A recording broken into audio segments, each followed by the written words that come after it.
glad you could join us wherever you find yourself today. Whether it's on your phone or in your living room, let's get ready to worship.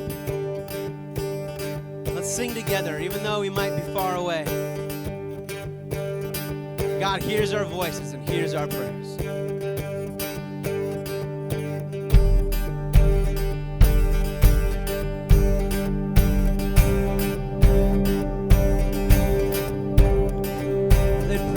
Weapon that silences the enemy. Let praise be a weapon that conquers all anxiety. Let it arise. Let praise arise. Oh, we sing your name in the dark and it changes everything. We sing with all we are, we claim your victory. Let it arise. Let praise arise. We'll see you break down every wall. We'll watch the giants fall. Not survive when we praise you. The God of breakthroughs on our side, forever lifted high. All creation cry, God, we praise you. Oh, we praise you. Oh, song that overcomes the raging sea. Let faith be the song that calms the storm inside of me. Let it arise.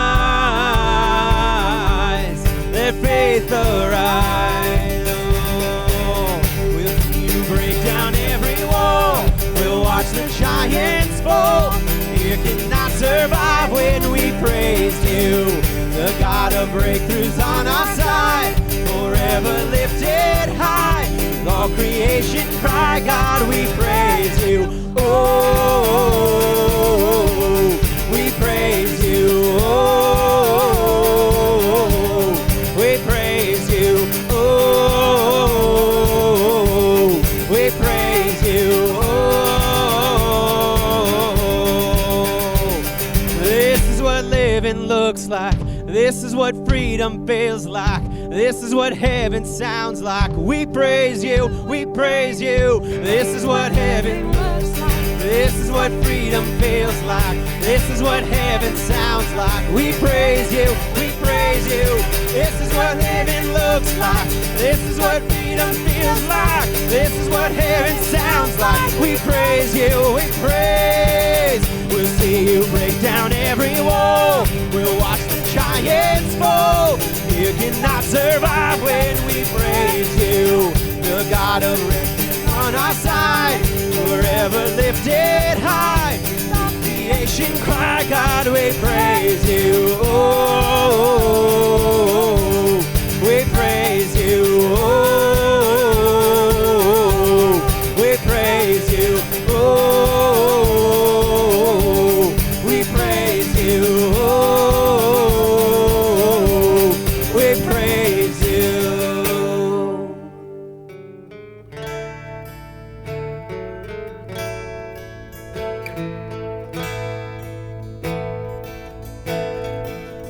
You give life, you are love. You bring light to the darkness. You give hope, you restore every heart that is broken.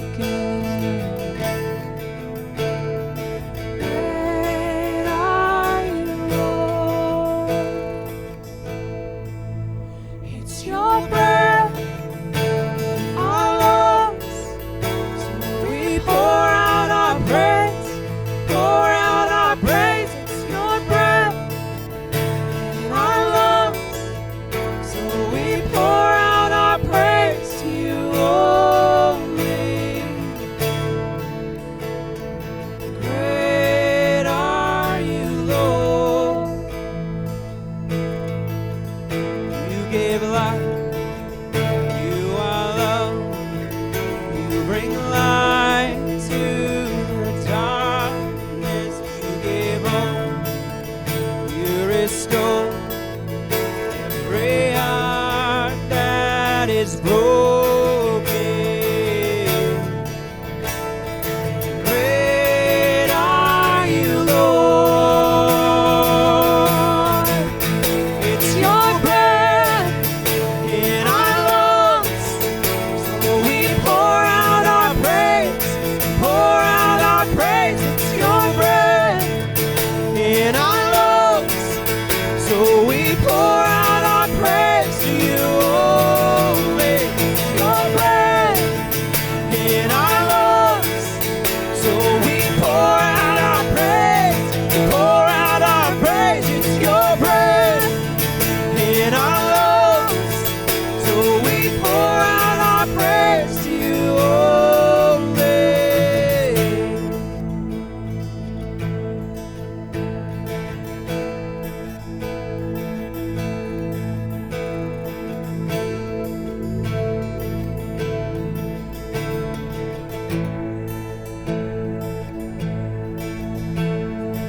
All the earth will shout your praise. Our hearts will cry, these bones will sing. Great are you, Lord. And all the earth will shout your praise. Our hearts will cry, these bones will sing.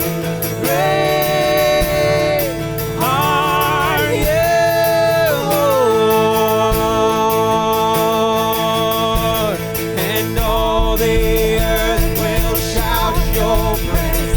Our hearts will cry, these bones will sing. Great are you,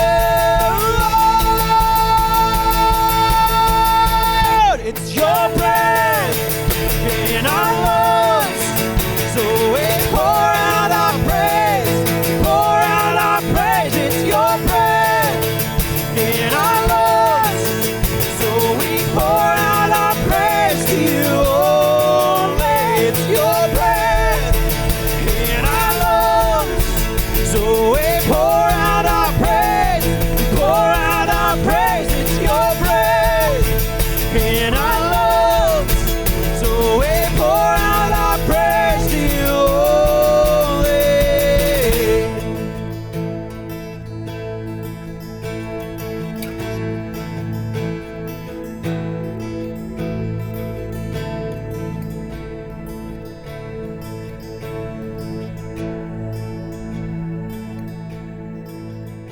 It's your breath in our lungs, so we pour out our praise, pour out our praise. It's your breath in our lungs, so we pour out our praise to your name.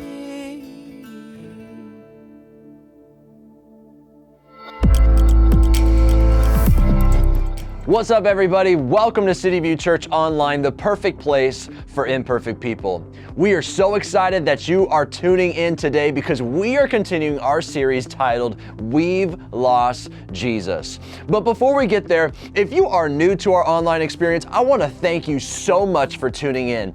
If things don't make sense, if things you're still trying to learn what's going on, the things being said, can I just invite you to just keep coming. Yes, just keep coming, because we believe that God is going to continue to speak to you and reveal more of himself day by day to you. But before we continue our online experience, for those of you that haven't been able to attend our live services yet, I have an announcement to make, and that is this, is that you have raised almost $10,000 for our city kids. Yes, that's right, 10 G's. 10 G's, baby, for our city kids. It's going to be amazing, outfitting all the rooms. It's thank you so much for turning this house that once had no church into a home so that we can have church. Thank you for all you do. As you know, there have been announcements that we are going to finally have starting this weekend, babies, nursery up to K through first in our city kids. We're opening up slowly, one day at a time, keeping it moving. So keep up to date with the information coming out, because we cannot wait to have you back having church with us. With that said, let's continue and start our online experience. Have a great message from one of our pastors, Mark Reiswig.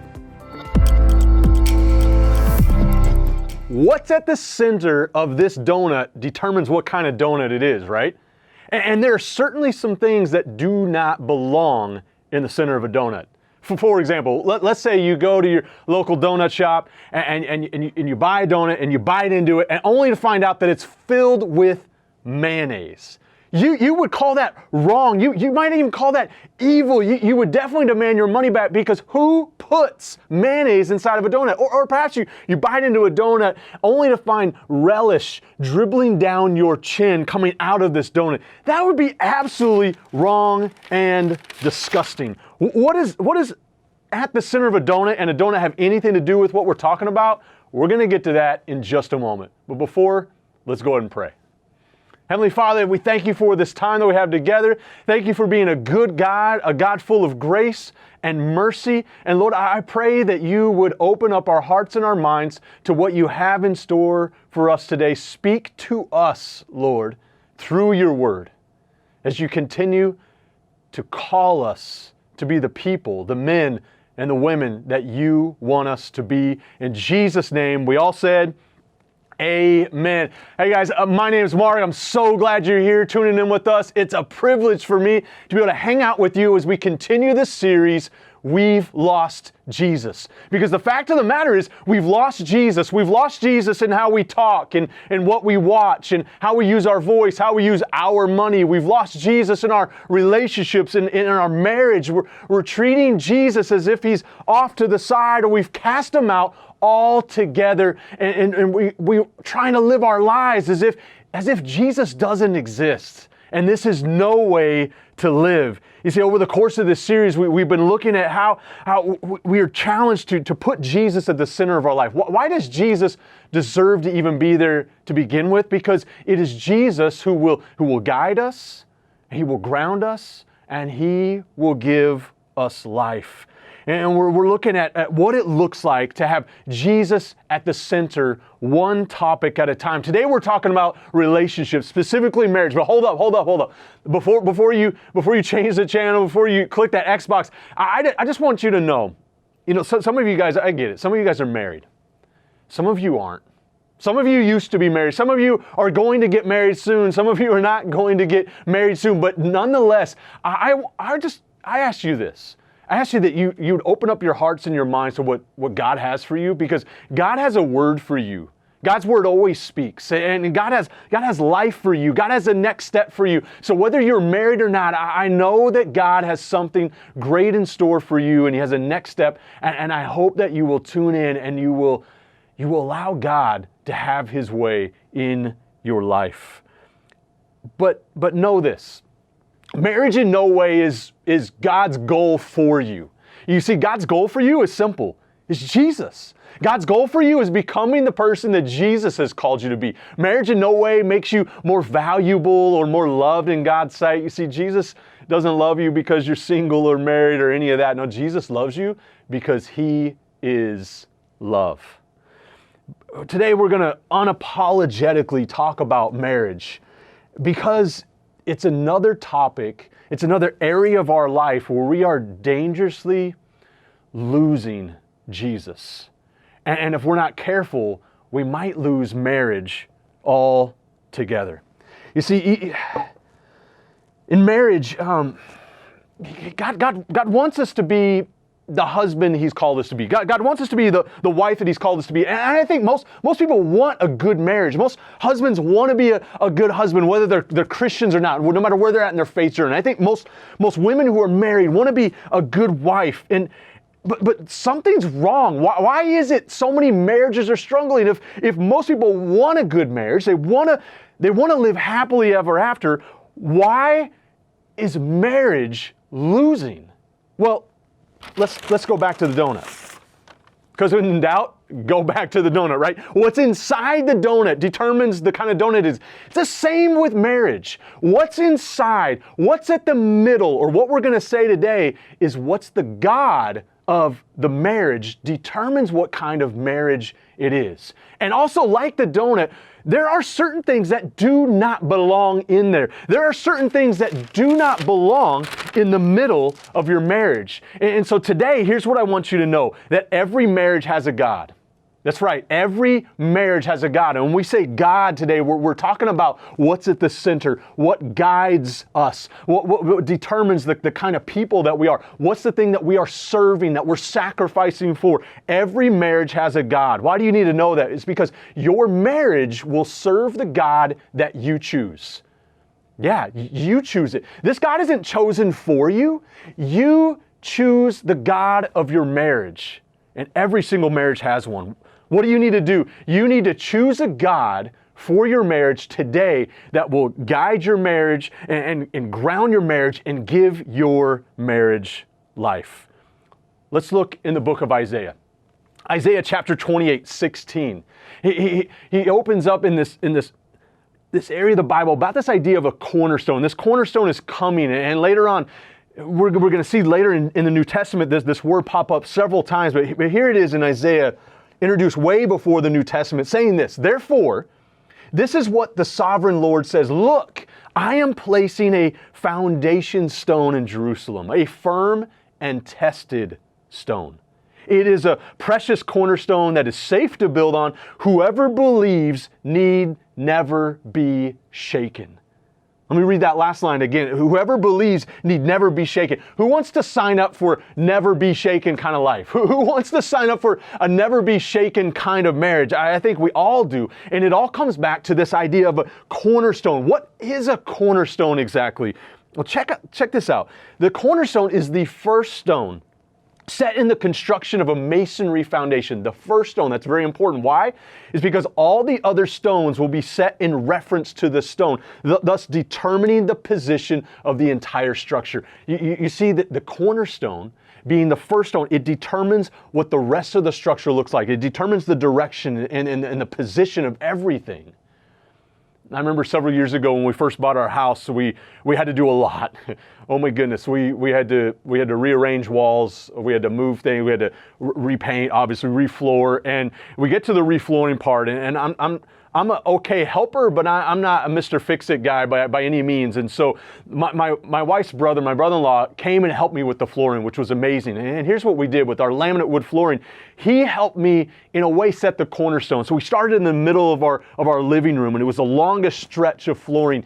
And we laid down that first line and then the next line and the next line. But what that first strip of flooring did is it, in essence, was the cornerstone. It determined where the rest of the flooring went. It determined its position and its direction. And to this day, our flooring still looks great. And I think it's largely because that first line of flooring, the cornerstone of the flooring, was laid right and first, and it set the tone for the rest of the flooring in the house. Jesus is the cornerstone, and He is always first, and He sets the direction, and He determines the position. He sets the tone.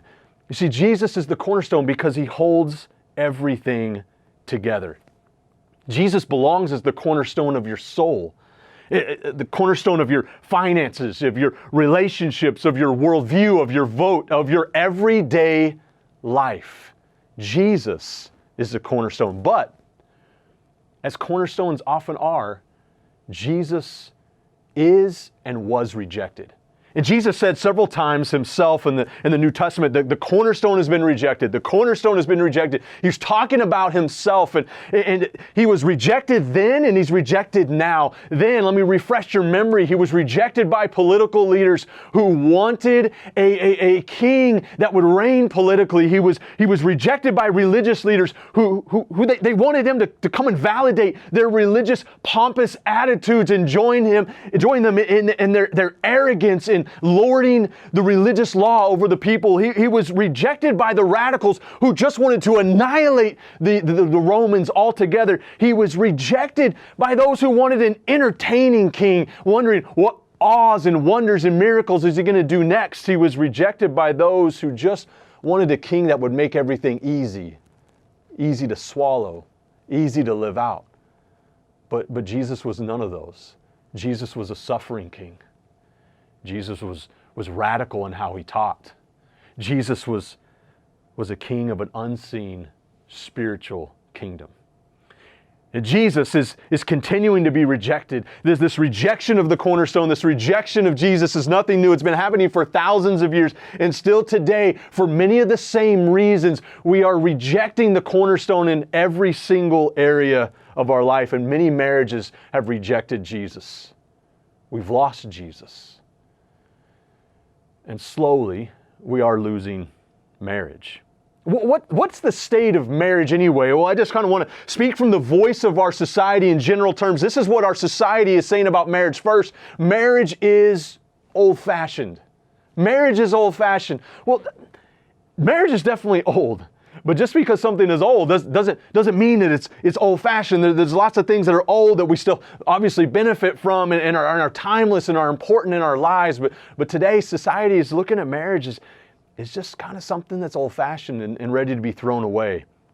Our society says marriage is broken. Well, you know what? Society is right there. Marriage is broken because marriage is between two broken people. That's why it's important that you choose your God wisely for your marriage. Because the God that you choose for your marriage is going to determine what grounds and what guides and what gives life to your marriage. Marriage is broken and it can only be put together by a perfect, unbroken, holy God. Marriage is redefined. Society is attempting to redefine marriage. You see, marriage defined by God is between a man and a woman, but many in society are choosing to redefine marriage in a way that does not go along with God's word. But this is society's view of marriage. It's broken, it's redefined, it's old-fashioned, and marriage is seen as an option. Well, it's seen as an option for people who love each other and maybe want to have a family together, but also cohabitating and living together is also seen as an option. A marriage is one of several options for those who want to live together or have a family together. But research shows, and not just the research that Christians might want to look for from a Christian magazine or from a Christian research journal, but across the board research shows that cohabitation, it gives no advantage to the couple. It gives no advantage to a future marriage. I know a majority of people that look at cohabitation, it's testing the water, it's test driving the car, it's testing for compatibility. But the fact of the matter is cohabitation increases the risk of abuse. Cohabitation, based on research, it increases the likelihood of divorce for those couples who eventually get married. It decreases marital satisfaction for couples who later on get married. It does nothing for the couple to increase their likelihood of staying together, because you have two people who have lesser commitment to each other because they're unwilling to give the vows, they're unwilling to sign the paper, so to speak, and you have two less committed people coming together, and so the fruit comes out of this lower commitment level for each other. And here's one study. It says it like this. Those who cohabitated before engagement reported lower marital satisfaction, dedication, and confidence, as well as more negative communication and greater proneness for divorce than those who cohabitated before they got married. How about the state of marriage specifically in 2020? Oh my goodness, this is just a nutshell. It says this in one study: the number of people looking for divorces. These are people searching for divorces, using Google, using different law firms, using avenues and resources out there that will help them get a divorce. The people looking for divorce was 34% higher from March through June 2020, 34% higher than from March to June in 2019. 34%. Why? Well, of course, as it continues, the combination of stress, unemployment, financial strain, death of loved ones, illness, homeschooling children, mental illness has put more significant stress on marriages this year than ever before. I can't think of a more important time to carefully examine the question, who is the God of your marriage? Who have you chosen to be the God of your marriage? And is this God, is it grounding you? Is it guiding you where you want your marriage to go? Is it giving life to your marriage? Or is it sucking the life out of it one storm at a time? One stress at a time? One day at a time? You see, those of us who are married right now, we have a tall order to be examples of marriage. To be examples to the next generation, to be examples to our kids. Not showing a marriage that works, not showing a marriage that survives, but a marriage that thrives, a marriage that enjoys life and enjoys one another. But in order to do that, we must have the right thing at the center of our marriage. We must have the right God in our marriage.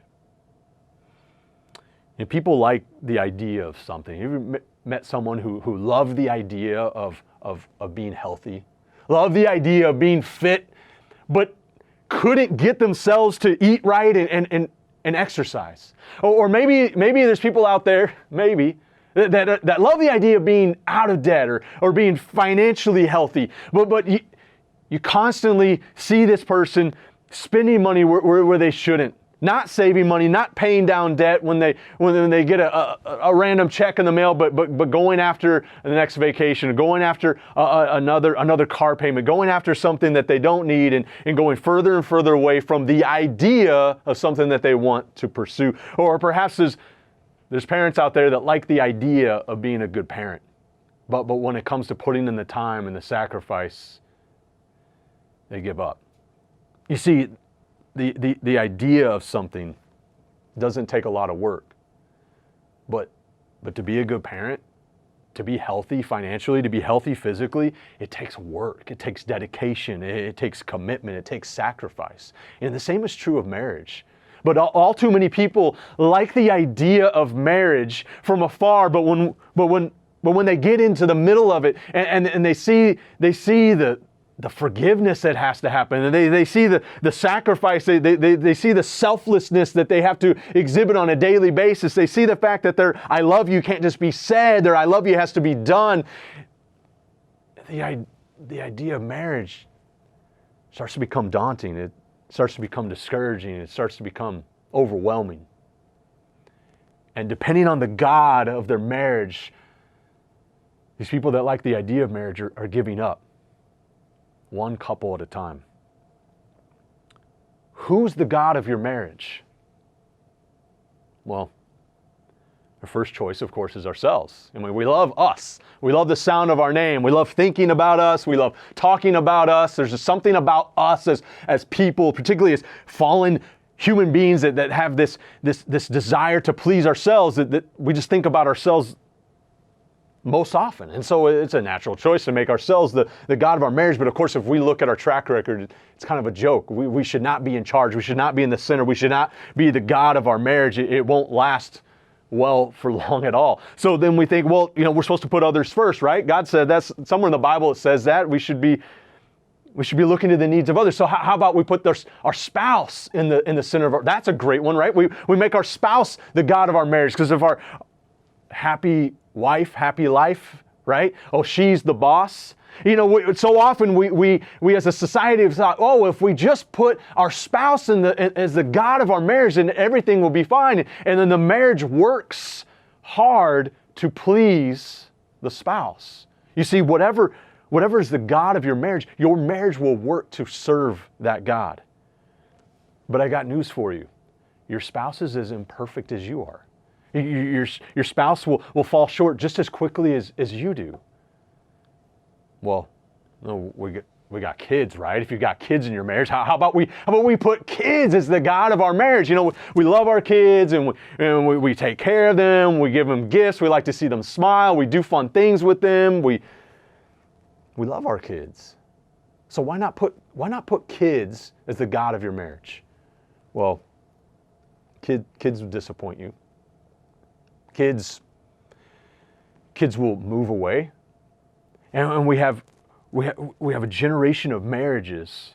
after the kids move out, the husband and the wife, they kind of look at each other and they don't even know what to do together anymore, because without the kids, it's like they don't have a relationship. Without the kids, they don't know how to spend time together. Without the kids, there's an absence of a relationship there, because the relationship and the marriage, it has been revealed that the God of their marriage has been neither of them. It has not been God. It has been their kids for so many years that they don't even know if they want to be together anymore once the kids move out. You can't have yourself or your spouse or your kids as the God of your marriage. Another reason why it's completely unfair to them. You cannot put on yourself or your spouse or your kids this expectation to hold your marriage together. Remember, the God of your marriage is the cornerstone. It's the first stone. It determines the position. It determines the direction. It grounds and it sets the tone for your marriage. How dare us put that on our kids? How dare we put that on our spouse? How dare we put that on ourselves? It's no wonder that so many people they're walking around just crippled with discouragement, crippled with guilt, because they have put some expectation on themselves or someone else in the family to be the God of the marriage. Something that nobody's intended to be. Something that nobody's intended to do. I will tell you this. The best way to love your kids is to love your spouse. The best way to love your kids. You want to know how to love your kids? Love your spouse, so that your kids can grow up and say, that's how a husband treats his wife. That's how a wife loves her husband. That's what a marriage looks like. Wow, they enjoyed each other. Sometimes they grossed us out because they kissed or they held hands. Sometimes they left us with a babysitter. How cruel, so that they could go out on dates. They need to see dad loving mom and mom loving dad. The best way to love your kids is to love your spouse, and the best way to love your spouse is to love Jesus. The best way to love your spouse is to love Jesus. You see, Jesus is the only one who died for you. Your spouse didn't die for you. Your kids didn't die for you. They don't deserve to be that cornerstone. Put Jesus where He belongs in your family. Put Jesus where He belongs in your marriage, and He will set the tone. And then together you will serve Him as the God of your marriage. Jesus is the only one who demonstrated His love for you. It says this in Romans 5:6. When we were utterly helpless, Christ came at just the right time and died for us sinners. You see, Jesus demonstrated His love for us. Jesus didn't like the idea of the cross. He didn't like the idea of coming from perfect heaven to crummy earth to be with us and to be the way and the truth and the life. He didn't like the idea of it. He did it. He embraced it. He embraced the cross, and He died for our sins. Jesus didn't say His love. He did His love. And Jesus continues to do His love. He continues to demonstrate His love for each of us.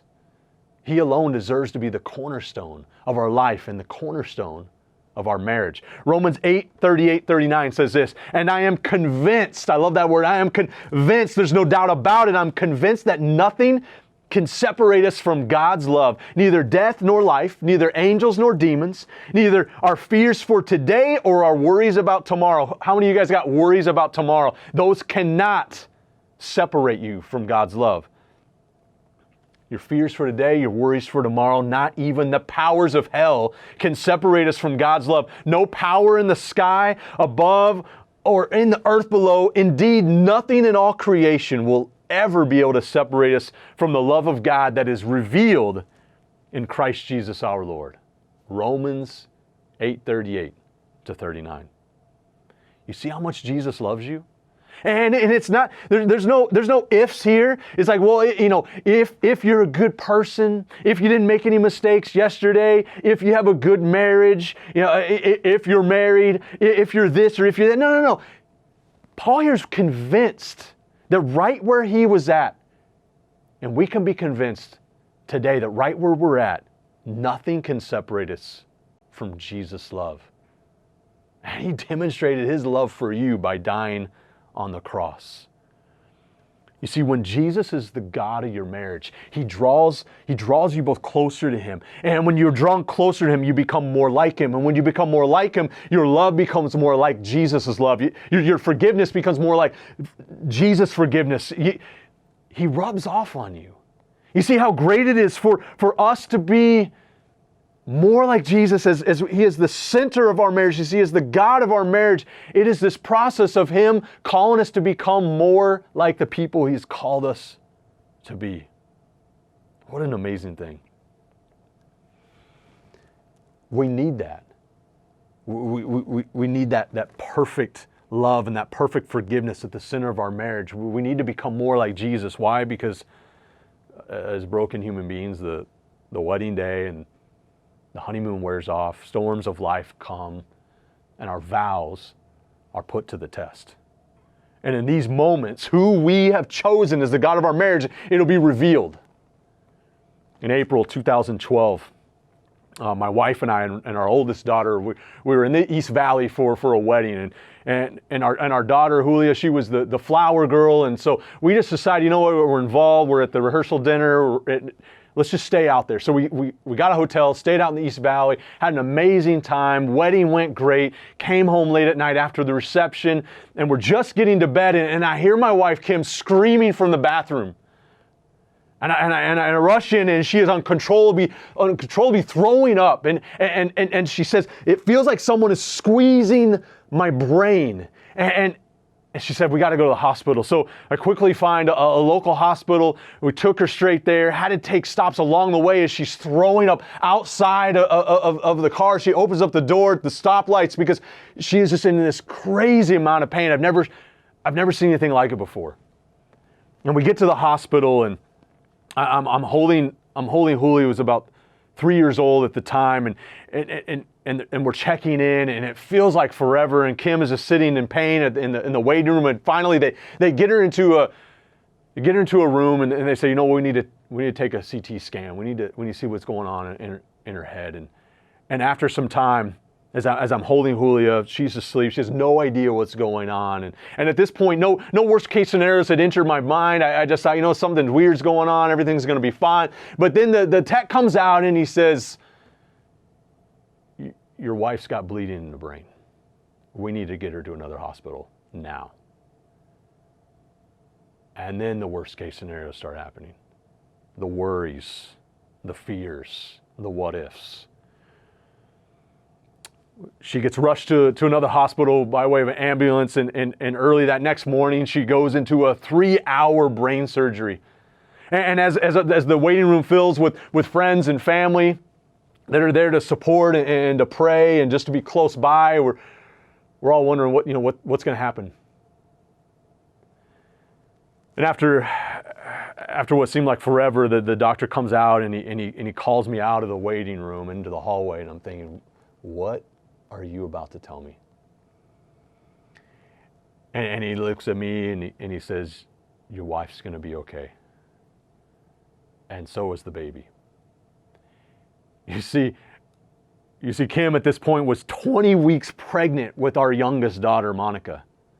And as that morning had unfolded, another doctor had come to me and he said, you need to begin thinking if there comes a point where you have to choose, you might have to choose between saving your wife and saving your baby, and I want to prepare you for that. And I was like, wow, thank you for that. I know where to process that. I hadn't thought through this on my wedding day. This wasn't part of the plan. As we built the family, this wasn't part of the story as I had imagined it. But here we were in the middle of this storm, years after getting married. But because we had chosen on our wedding day, November 10th, 2006, that Jesus was going to be the God of our marriage, He still was in April in 2012. And He was the rock that we were able to stand on. You see, the recovery wasn't easy. After 13 days of ICU, there was months of recovery. And then Monica was born, and there was more months of recovery. And it was months of people coming and staying with Kim because she couldn't go anywhere by herself. She almost needed to be babysat and watched over and helped to the bathroom. It was years of recovery before we could go places and she could be comfortable with the bright lights and the loud noises and multiple conversations in the room. It was a storm, and the things that we normally did as a married couple, we couldn't do for a while, and we couldn't see people, we couldn't hang out. It was hard. If I was the God of that marriage, I would have been done. If Kim was the God of that marriage, we would have been done. If our kids were the God of that marriage, it wouldn't have lasted. Why? Because only God, only Jesus as the cornerstone of your marriage, can you make it through storms of life? Can you get through the worries of today? Can you get through the fears of tomorrow?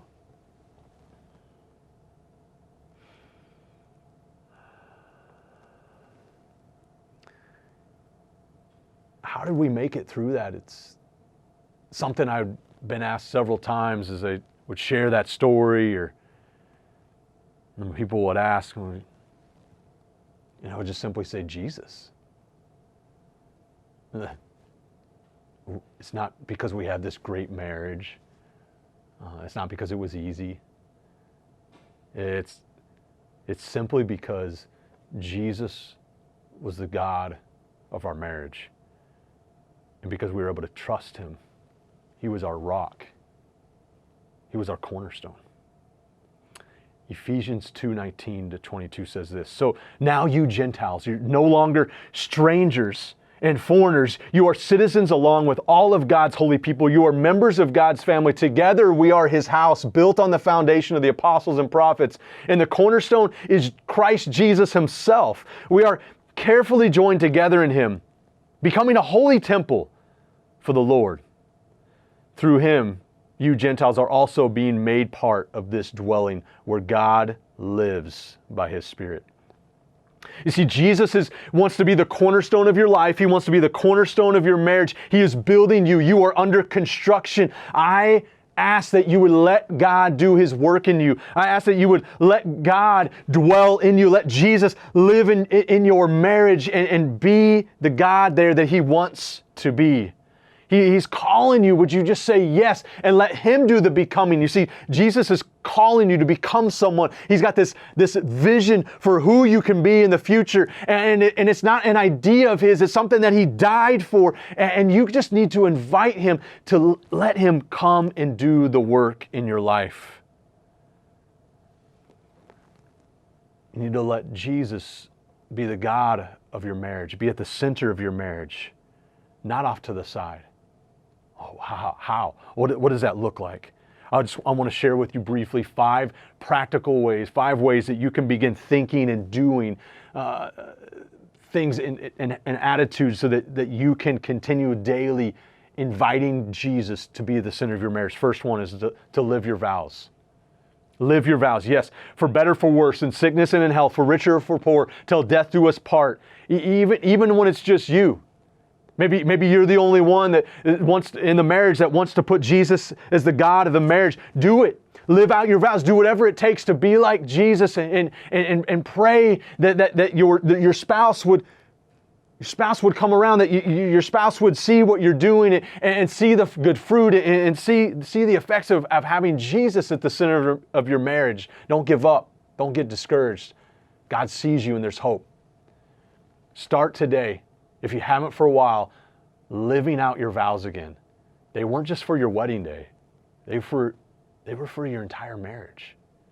They were for the rest of your life together. Second thing is pray together. Pray together. Keep it simple. It doesn't have to be this long or like conversation, big words. Don't worry about it. Just talk with God. God's right there. He wants to hear from you. Check this out. Family Life surveyed thousands of Christian couples, and 80% of them said that they pray together. We wish it was 100, but nobody's perfect. It's okay. 80% of them were. But check this out. Here's what I want you to know is that of those 80% of couples that pray together, fewer than 1% of them get divorced. That's right. Something as simple as praying together, it greatly reduces the divorce rate.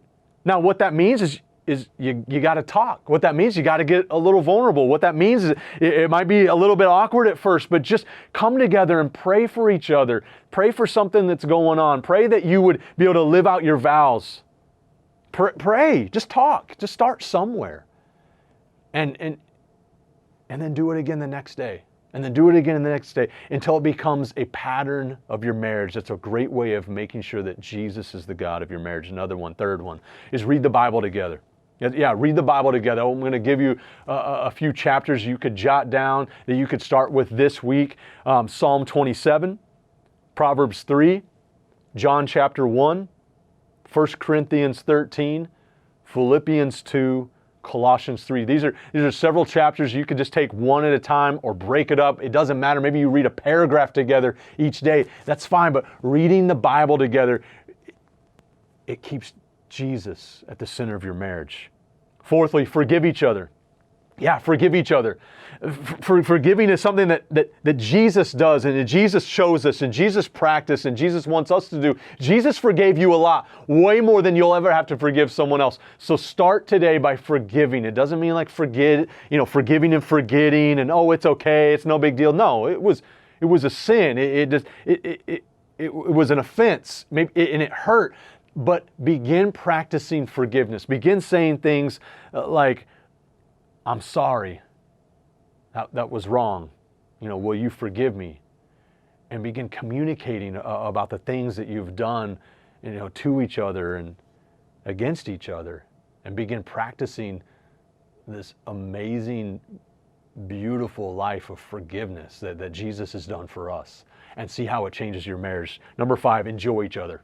Yeah, enjoy each other. Enjoy being together. Enjoy going out. Enjoy spending time together. Date each other. Husbands, continue to pursue your wife. More and more people need to see married couples actually enjoy marriage. Actually enjoy one another. You see, Jesus came to give life and give it to the full. Jesus came to give life and give it to the full, not give life and give it kind of or give a mediocre life. Imagine the kind of impact you'll have on onlookers, on the next generation, on your kids, when you begin living marriage the way God wants you to live life, living it to the full. When you begin praying together, when you live out your vows, when you read the Bible together, you forgive each other, you enjoy each other. The impact on your marriage and the marriages around, the marriages of the present, the marriages of the future, it'll be bigger than you'll ever know. Imagine how God will help you become who God wants you to be when you say yes to Him today, yes to Him being the God of your marriage. Invite Jesus to become that today. Maybe you need to invite Jesus to become the God of your life, the God of your soul. He wants to give you life and life to the fullest. No matter where you're at, no matter what season of life you're in, no matter where you're at in your faith journey, you can say today, Jesus, I would like you to be at the center of my life. I want you to be the God of my soul. We would love nothing more for you to do just that. You see, every marriage has a God. Choose wisely. Choose a God that will guide you, ground you, and give your marriage life. And every single life has a God too. And the God that you choose will be the God that you serve.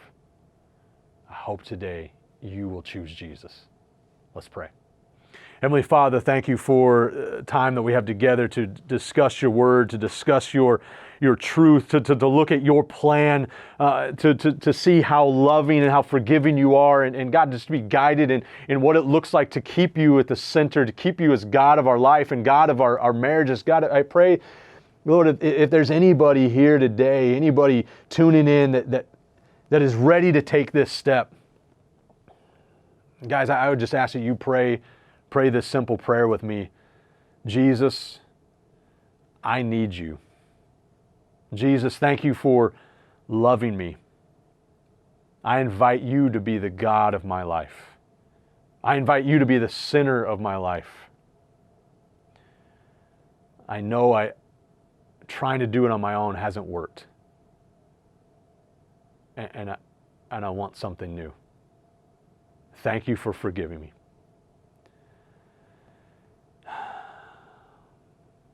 New life is here for you.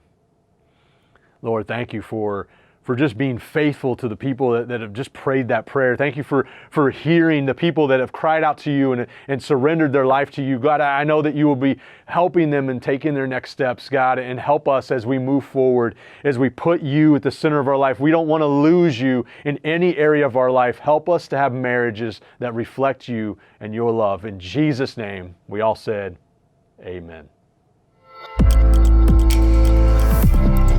I want to thank Mark so much for that message, because as he said, every marriage has a God. Who is the God of your marriage, of your relationship. Maybe you're thinking about those things. Maybe what's the next step for you? Maybe that for you is talking to us about marriage counseling. Maybe that's actually reaching out and saying, listen, there's some things we got to situate. Listen, can I invite you? Please email us. We would love to be a resource to you, whether that is financially to help maybe pay for a couple appointments or point you in the right direction. We want to empower your marriage. But at the end of that message, I love what Mark did. Maybe there's some of you that are watching this message for the first time, hearing about Jesus, and maybe you decided, man, before I make Jesus the center of my marriage, I need to make Jesus the center of my life. And so maybe you prayed that prayer. And if you prayed that prayer, can I tell you, in this moment, you have become a son or a daughter of God. Everything has changed for you. And if that has happened, man, we just want to champion you, encourage you on your faith journey. And so if you made that decision, would you let us know? Right down in the link below, there is a thing we're saying, hey, I decided to follow Jesus today. Let us know. We want to connect with you, encourage you, and just build you up as you continue this incredible faith journey. Well, that's all we have for you for this weekend. Can't wait to see you next weekend. The best is yet to come for both you and your marriage.